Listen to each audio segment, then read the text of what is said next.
अस्सलाम वालेकुम dear student. आज की इस वीडियो के अंदर हम क्वेश्चन रीड आउट करेंगे class first year lesson number 15 the angel and author and other. ठीक है, तो लेट स्टार्ट, शुरू करते हैं।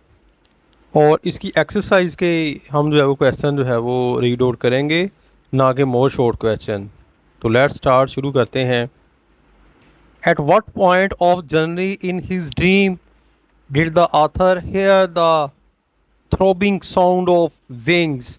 ख्वाब में सफ़र के दौरान मुसन्नफ़ ने किस मुकाम पर परों की फरफराहट सुनी? द आथर हेयर सुना the throbbing sound of wings when he was up in the sky. मुसन्नफ़ ने परों के फड़फड़ाने की आवाज़ इस वक्त सुनी जब वो आसमान पर था। The throbbing sound was the sound of the wings of the recording angel। फड़फड़ाहट की ये आवाज़ अमाल लिखने वाले फरिश्तों के परों की थी।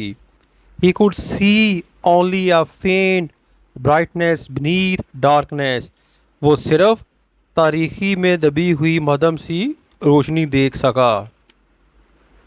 What time of the year was it? ये साल का कौन सा हिस्सा था, या ये साल कौन सा था, या कौन सा दिन था? It was a fortnight after Christmas when the author saw the dream. ये क्रिसमस से 2 हफ्ते के बाद का वक्त था जब मुसन्नफ़ ने ख्वाब देखा। It might be the second week of January. ये जनवरी का दूसरा हफ्ता हो सकता था। What does the author like about Christmas? मुसन्नफ़ को क्रिसमस के बारे में कौन सी चीज़ पसंद थी? द राइटर लाइक पसंद थी the sentiments of the people at Christmas.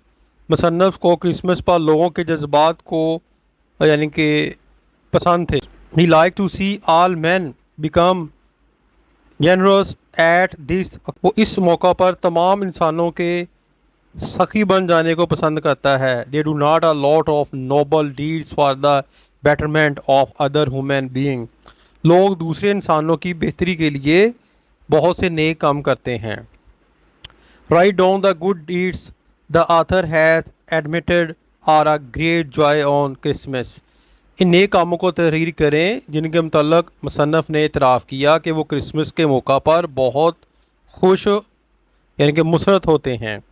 The writer had done many good deeds on Christmas.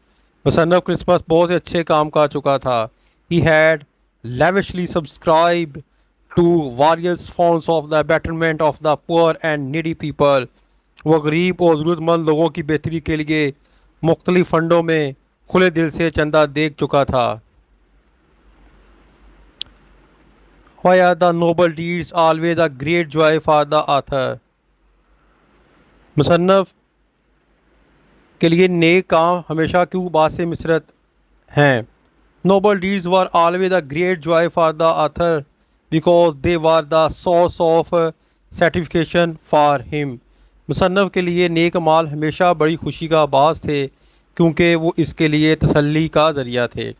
He thought that he had done something good for humanity। वो सोचता था कि इसने इंसानियत के लिए कोई नेक काम किया था। ये तो बेटा जो है वो अब कंप्लीट हो गया आंसर क्वेश्चन। ठीक है, लास्ट ये चैप्टर था क्लास फर्स्ट ईयर इंग्लिश का। और फिर भी कोई आपके माइंड में कोई क्वेश्चन हो फर्स्ट ईयर के क्लास से जो है वो रिलेटेड, तो आप मुझसे जो है वो पूछ सकते हैं। अपनी दुआ में याद रखिएगा। फ़ी मानिल्लाह। अस्सलाम वालेकुम।